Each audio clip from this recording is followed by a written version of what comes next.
wapatie maiki na wengine wasiwe mbali, wasogezeni ili kurahisisha utaratibu wa kuongea. Halo, Mheshimiwa Waziri Mkuu, kwa majina anaitwa Muhogo Mwita Mgabo, ni mkazi wa wilaya Serengeti.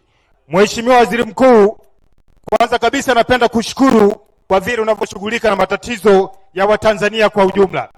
Lakini Mheshimiwa Waziri Mkuu, mimi shida yangu kubwa ni moja. Mheshimiwa Waziri Mkuu, kuna baadhi ya watendaji wa serikali ambao aidha kwa kujua au kwa makusudi wamekuwa wakiwaumiza Watanzania hasa wa wilaya Serengeti.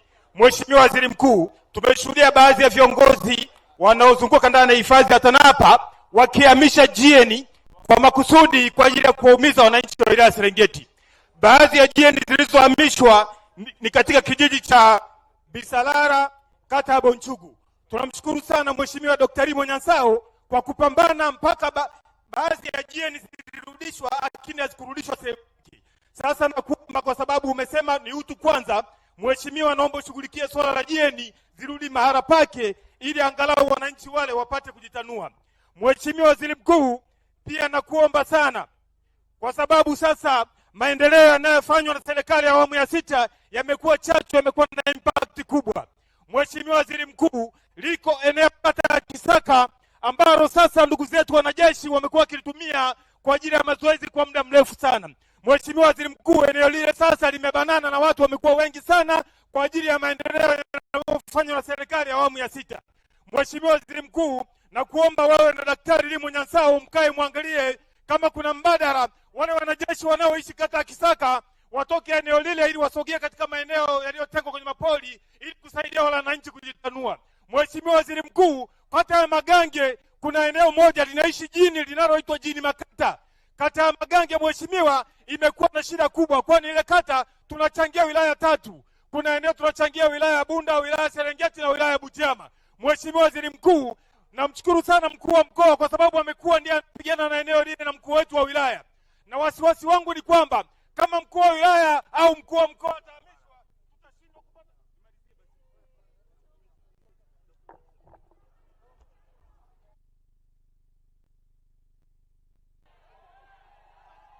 Asante Mheshimiwa Waziri. Nashukuru sana. Ninaomba sasa eneo lile lishughulikiwe ili tuendelee kupata amani ya kudumu na wananchi wale wasiendelee kuumia. Ninakushukuru na kutakia kila laheri. Mungu akusaidie sana mheshimiwa. Karibu Serengeti. Asante sana. Asante. Haya, naomba kitu kimoja. Wale ndugu zetu nimewaona pale wako na changamoto ya masuala ya, nawaona wako na visaidizi vya kutembea wenye masuala ya ulemavu. Niwaombe sogeni huku tu, mtasikilizwa na katibu wa waziri mkuu hapa pembeni. Mtasikilizwa moja moja, wala msipate shida kuhangaika muda mrefu kusimama. Hoja zenu zitafika, wala msikae kwenye msongamano, mtasikilizwa vizuri. Ndio nitakuwa nimeshawasikiliza, nitaambiwa yote na yale ambayo ni maombi yenu tutayasikiliza.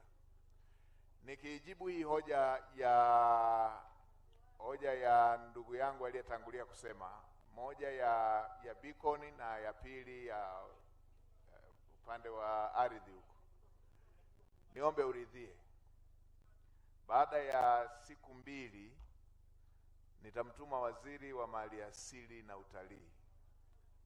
Atakuja akishirikiana na mkuu wa mkoa, atashirikiana na watu wa ardhi, na tutatumia wenyeji wetu pia ambao unasema kulikuwepo na beacon za zamani. Watazipitia, wapite kote huko ili tupate picha kamili ili tuweze kuamua kwa kuzingatia hali halisi iliyoko site. Asante sana kwa hoja hiyo, kwa sababu tuko na mkuu wa mkoa. Kabla tujamaliza ziara, tutakuwa na waziri wa maliasili na utalii, tutawatuma, watakuja katika eneo hilo husika. Haya, yule mwenye bango refu na yule mama mwenye nguo nyeusi. Haya, wakati wa bango anasogea, mpeni mama mwenye nguo nyeusi, nawe sogea. Mwenye bango. Asante Mheshimiwa Waziri Mkuu, na kusalimia kwa jina la Jamhuri ya Muungano. Kazi iendelee. Mimi kwa majina naitwa Simon Maro Kitangita, ni mkazi wa mtaa wa MCU, kata ya Mgumu mjini. watu wa Mugwasa wamepita kwenye kiwanja changu, wameninyang'anya kiwanja, sina sehemu ya kujenga. Haya, Mugwasa mko wapi? Kwa nini mmechukua kiwanja cha ndugu yetu? Mugwasa yuko wapi? Hebu sogea utuambie kwa nini mmechukua kiwanja na ndugu yetu hana pa kujenga.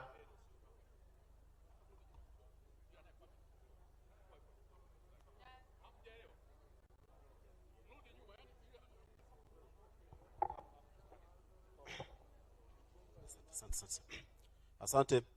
Mheshimiwa Waziri Mkuu, katika utekelezaji wa mradi wa miji 28 kuna maeneo ambayo mradi wetu umepitia, lakini ni maeneo ya serikali na mengine kwa ni wananchi. Lakini hata hivyo maeneo yaliyokuwa yanapitiwa ni maeneo ambayo sio ya wananchi, maana ni mpaka kati ya kiwanja na eneo la wazi. Na hivyo akatoa taarifa hiyo na kuwasilisha kwa mkuu wa wilaya, na tayari mkuu wa wilaya akatolea maamuzi na maelekezo kwamba kilichoonekana pale baada ya afisa ardhi kuja ikaonekana tu anatakiwa yaondolewe, kuna mawe awe miamba iliyokuwemo mle imelipuliwa pale. Kwa hiyo hicho ndo alichoomba, na mkandarasi kilichojipanga ni kwamba ataondoa yale mawe kama alivyoomba katika mchakato ama usuluhishi wa swala hilo kwa mara ya mwisho. Ndio hivyo ndugu yangu. Huyu engineer wakati bomba wanapitisha, nilipigiwa simu, nikaenda tukaelekezana kwamba kiwanja changu ni cha kujenga. Nikamuomba kwamba apitishe mita 2.5 aniachie pengine pa kujenga. Akaniambia niandike barua kwenda ofisini. Nikaandika. Nilivyoandika barua, akaipokea mwenyewe, akanipigia simu kwamba ujumbe wako tumeupata, siku wakifika jirani ufike kwenye tukio. Nikafika kwenye tukio. Tulipofika kwenye tukio, akaanza kuniambia kwamba gharama la bomba kulihamisha ni gharama kubwa sana.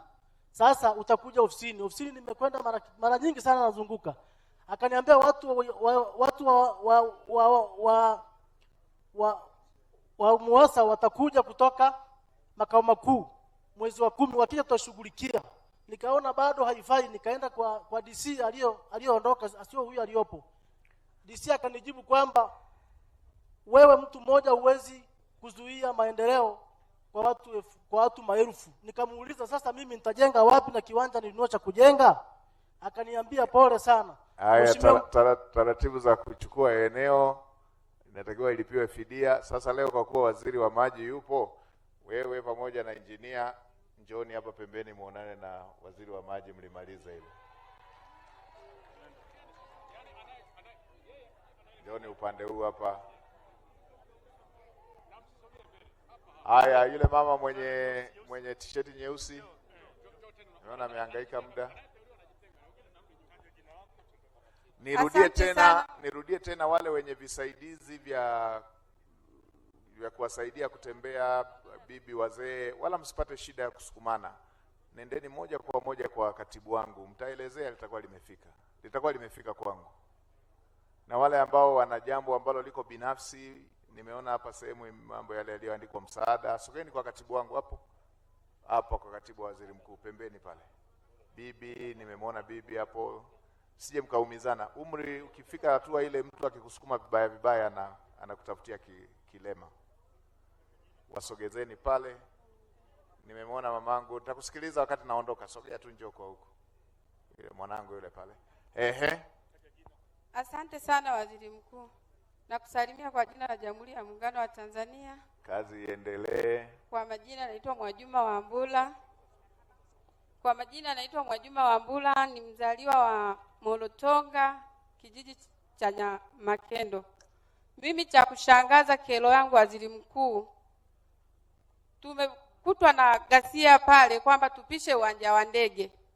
Si tumezaliwa tumekuta uwanja wa ndege unakomea Burunga, lakini kwa sasa umemeza vitongoji karibu 4-5. Hatujui wazazi wetu tuwapeleke wapi. Tuna makaburi pale ya wazee wetu, mpaka dakika hii hatujui hatima yetu ni nini. Tutaelekea wapi sisi? Tunapeleka wapi wazee wetu? Hatukatai maendeleo kuja ni fursa hata kwa sisi wakazi wa Serengeti, lakini tunaelekea wapi? Watutengee maeneo, serikali tuoneshe maeneo tutakakoenda ni wapi. Tuna makaburi wazee wamefariki toka mwaka 90. Tunayapeleka wapi Waziri Mkuu? Naomba utusaidie baba. Serengeti. Mimi mpaka dakika hii mamangu yuko hospitali. Presha imempanda, ni mzee. Serengeti oye! Atunyamaze, naombeni tunyamaze tusikilize. Naombeni tunyamaze tusikilize. Kwa sababu moja, wala msiwe na mashaka, uwanja wa ndege tutaujenga. Wala msiwe na mashaka, uwanja wa ndege tutaujenga. Lakini la pili, na hizi familia wala msiwe na mashaka. Taratibu zetu zinasema serikali inaruhusiwa kisheria. Inaruhusiwa kisheria kuchukua maeneo na kuyabadilishia matumizi kwa maslahi mapana ya taifa. Lakini katika kufanya hivyo, wananchi waliokuwa na maeneo hayo watalipwa fidia. Kwa hiyo wala msiwe na shaka, mwambie hata mama ni kuweka kumbukumbu vizuri. Wekeni kumbukumbu zenu vizuri, mtakaa na serikali. Yule ambaye eneo lake anamiliki kihalali kabisa, hata porwa eneo, na haya ndio yamekuwa maelekezo ya Mheshimiwa Rais, hata porwa eneo, isipokuwa eneo lake litabadilishwa matumizi, yeye ama atabadilishiwa eneo ama atalipwa fidia. Kwa hiyo ndogo wangu, wewe pamoja na timu unayoiongoza, nitawapangia mtafute muda mzuri, mtaonana na Mheshimiwa njoo hapa muonane na Mheshimiwa Waziri wa Ujenzi ili mtengeneze utaratibu. Kama litahitajika kushughulikiwa na watu wa makao makuu, tutatuma watu wa makao makuu waje wasaidiane na wilaya ili kuweza kulimaliza hilo bila kukwamisha mradi wetu huu mkubwa wa kimkakati. Wananchi wa Serengeti,